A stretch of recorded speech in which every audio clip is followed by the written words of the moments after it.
ladies and gentlemen, this is TVP World. You're watching another edition of Military Mind, bringing you news from the front lines. I'm your host, Benjamin Lee. Russia launched another massive attack on Ukraine early Monday morning, firing 7 missiles and more than 60 attack drones on multiple cities. According to the Ukrainian military, 15 drones struck 9 different locations across the country. In the Sumy region, 2 people were injured as a result of the strikes. In the Dnipro region, a church dome and the roof of a bank building caught fire following a drone impact. In the Odessa region, civilian infrastructure suffered damage, though firefighters quickly contained the blazes and no casualties were reported. Across the front lines, explosions were reported in Tuapse, Russia overnight on Sunday. The local port was attacked by Ukrainian naval drones, resulting in at least 1 confirmed impact. Reports suggest a strike near one of the port's piers with possible damage to a vessel. Footage filmed by local residents and shared online shows fire and explosions near the port area. An analyst using open source intelligence has indicated that the likely impact occurred near the pier typically used by ships of Russia's Black Sea Fleet. This was not the first incident of this type. Just last week, on November 2nd, Ukrainian drones hit the Tuapse port, setting fires and damaging an oil tanker. According to reports, that operation was carried out by Ukraine's security services and the defense forces, causing significant damage to port infrastructure. And now, turning to the front line. Russian troops now control or maintain fire coverage over all Ukrainian supply and ammunition routes in Marinograd, according to analysts from the Institute for the Study of War. While the pace of Russian advance in Pokrovsk and surrounding area has temporarily slowed, Russian forces continue to block Ukrainian logistic routes into Marinograd. The institute noted that there is no evidence of new large-scale assaults in the Pokrovsk sector over the past 24 hours. Now, this assessment aligns with earlier reports that Russia has reduced ground activity in Pokrovsk in order to strengthen its logistics and redeploy reinforcements to the southern part of the city. Military sources report that Russian troops are present in most districts of Pokrovsk, but have not managed to encircle the entire city. Instead, Russian units are conducting infiltration missions into the city from its southern edge. Moscow's forces are also deploying additional mortar teams and drone operators to Pokrovsk to tighten control over Ukrainian supply routes. A Ukrainian serviceman operating in the Pokrovsk area noted that poor weather continues to hinder drone operations, both for intercepting Russian logistics and for striking infiltration groups. He said that Ukrainian forces still hold defensive positions throughout Pokrovsk, while Russian troops maintain control only over certain parts of the city. 2 Russian motorcyclists ride through the village of New York in Ukraine's Donetsk region, capturing the devastation left behind by their own army on a helmet camera. The video shows destroyed homes, burnt-out cars, and shattered roads. Once a peaceful Ukrainian village, it now stands empty, a ghost town after months of artillery strikes and assaults by Russian forces. The recording offers yet another glimpse into what the so-called Russian world has brought: deserted streets, leveled homes, and no signs of life. Even occupiers driving through the wreckage are now documenting the destruction caused by their own army.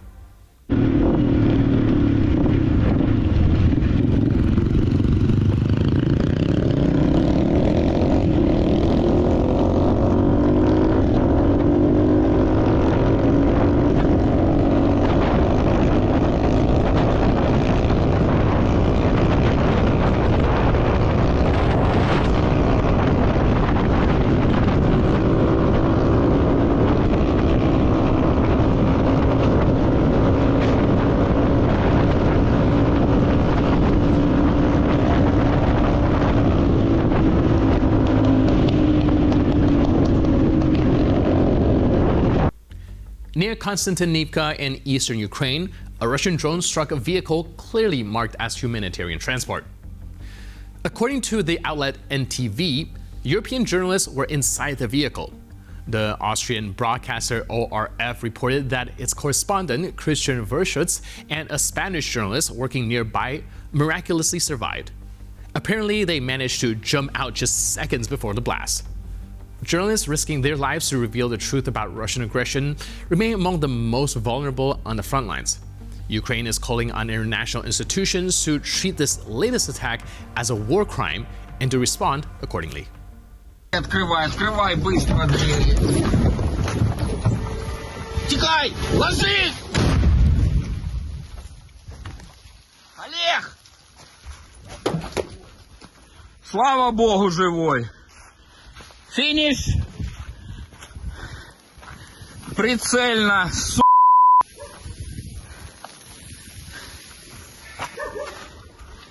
Финиш.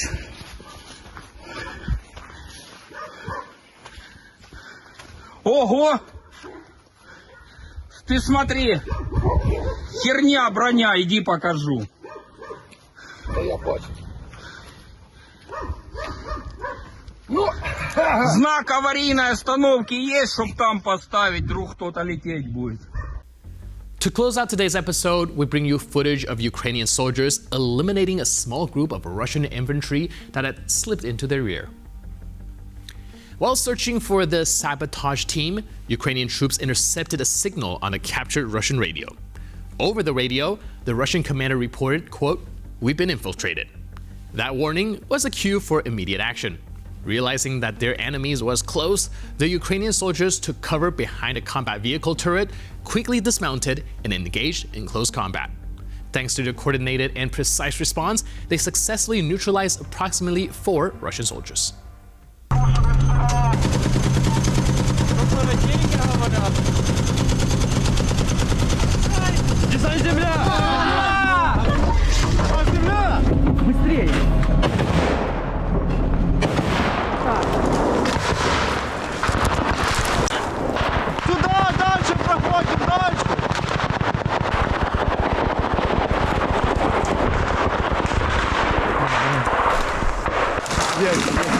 А? Ветка.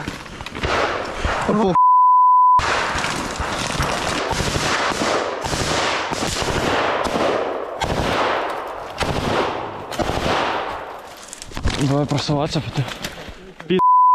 Контроль. Все, есть.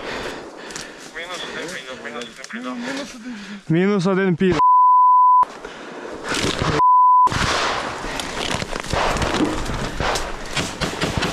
Контроль!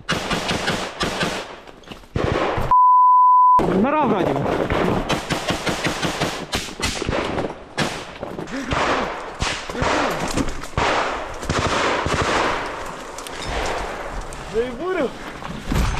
Да, мінус один.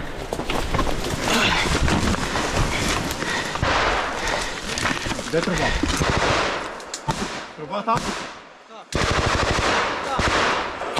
Я під... Брат, гранату кидати буду. Давай. Давай.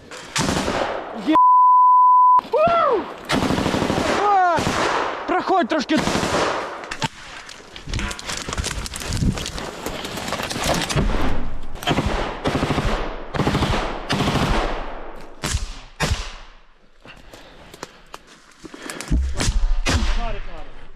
Щось загорілось, пацани. Хай горить, конечно. Контроль трубу, контроль трубу. Плюс. Давайся. Давай швидше зачищати і в той ліс. And with that footage, we conclude this edition of Military Mind. But for more news, update, and commentary, please stay tuned to TVP World.